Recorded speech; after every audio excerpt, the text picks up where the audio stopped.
Hey guys, Jacob with Jacob Comics.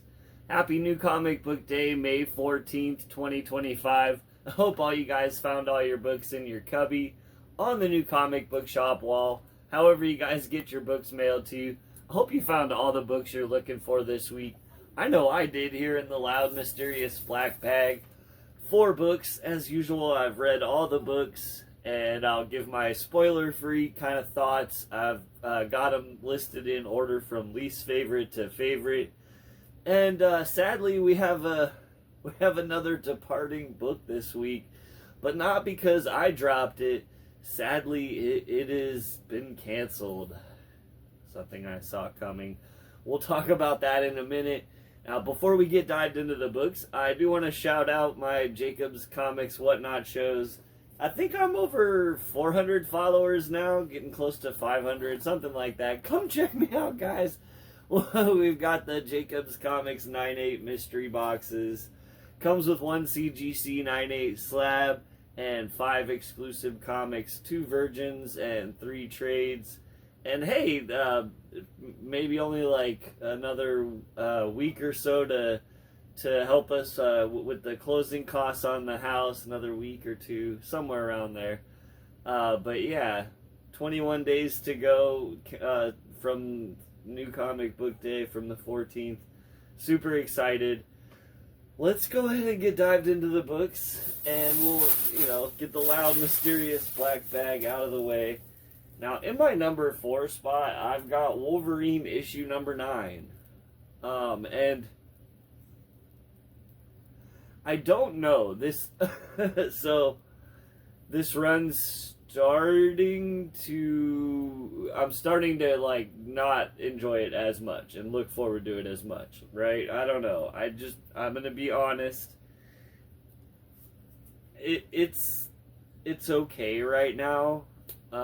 This issue, there's nothing wrong with this issue. It just reads like any Wolverine book I've read before. You know what I mean? And then so non-spoilers, right?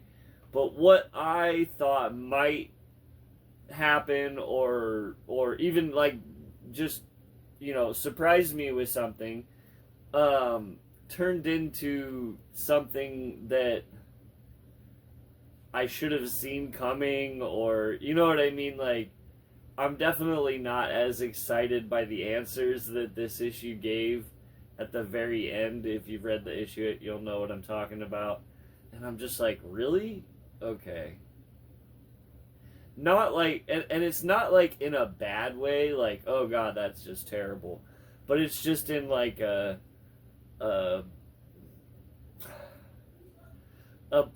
you know what I mean? It's just in that way of not being something new, right? Not being something that we haven't seen before.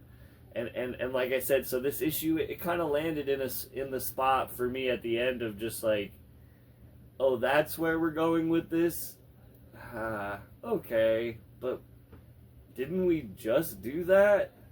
Anyways, and that's not a spoiler because you know what I mean. Like, there was lots of things that happened recently, but yeah, we're doing something that we just did again. And in my number 3 spot, another like okay issue for me. Again, I'm not the most big fan of Thor and that whole like Asgardian realm, so this Anansi character that's kind of like weaving a story or whatever.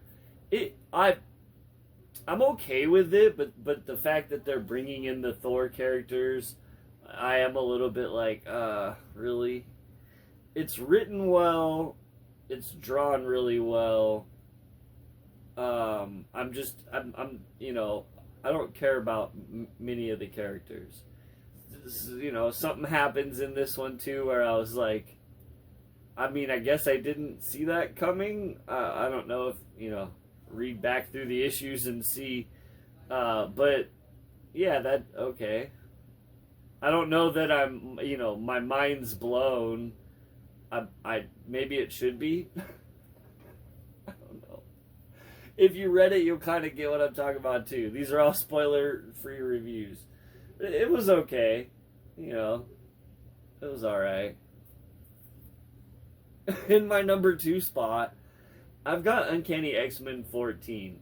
I actually really have been enjoying this series, and this issue was no exception. You know, we continue the strong style Simone has of kind of weaving several narratives together and jumping back and forth between them without leaving you too like, oh man, I just want to focus on that one. You know, all the stories are entertaining enough. Though I would say right now there is one of the stories that's going on that in a way is sort of being set up to bait, you know what I mean, to be the strongest storyline through this particular issue, and maybe the prior one as well. This you know, we're Dark Artery Part 2 of 4. And that story really has me kind of intrigued as to what the heck is exactly going on. And we get a reveal here at the end of a character who I've got no idea. But I'm pretty sure that this is, if not the first appearance, you know, maybe 13 was the first appearance. I don't know, but cool character nonetheless. So yeah, for those speckers out there, if you we do have a what looks to be a kind of cool, well set up character. And in my number 1 spot, and the sad story of the week for me, because I did not notice until I read this issue that this is the final issue of this X Factor run, and super disappointing. I have it in my number 1 spot. Maybe not the strongest book I read this week, you know. Had this not been the final issue and kind of like the sadness of that sort of elevating this book a little bit, Uncanny X-Men probably would have been number 1, and this probably would have been number 2. But yeah, just the sadness of it leaving us has elevated it to number 1 status for me this week. I'm super sad to see it go. Oh man, so I gotta tell this story. Like, I got my books this week, and you guys all know, you know, when you get your books, there's the book that you're most looking forward to, right? In that stack, you got your stack for the week. And there's that book in there. You're like, this is the book that I'm most looking forward to. This book, and in that, you know, that was the book for me this week, and I was really intrigued by the cover as well, because nothing in the story up till this point would make that cover make any sense at all. So I was just like, you know, I'm not sure exactly what's going on, but I'm here for it, because this, you know, this book has been one of my favorites, right? I can't say it's my favorite, it's just because it's this different book that it's been, right? And because of that, I was more excited to read it than anything else this week. And when I got to it and read it and got to the end, I was so thoroughly sad, man.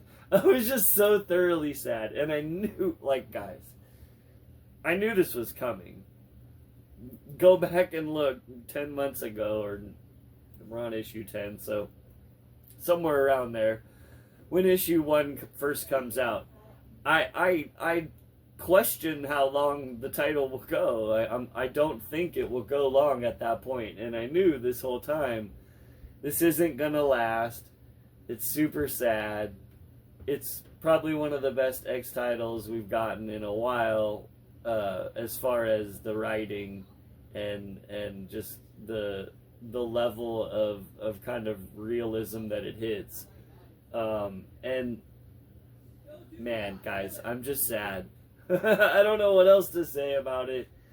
X Factor 10 gets my top spot this week, and there will be no more of this X Factor run, and I guess I'm gonna have to look into the writer of this book, and maybe follow him on his next journey, because I was really entertained with this run, and it definitely ended too soon. At the end too, oh man, this is so extra. But at the end too, I read like the foreword and the final letters page and everything. And one of the letters asks about bringing back a character, and the editor replies, it's so sad that we didn't get another couple issues, because maybe if we'd had just a couple more, maybe we probably would have done that. And it was like, oh, why couldn't we even get 12 issues so it could be a perfect size trade? Let's do the 2 more, Marvel. Like, come on. All right, that's what I have today, guys. Come check me out on Whatnot. We're closing on a house in 21 days. One of the coolest things, and if you guys want to help donate to the cause, if you've been watching the channel and kind of the story of everything that's happened over the last year or two, it'd be much appreciated. We'll see you guys next time, and have a great day.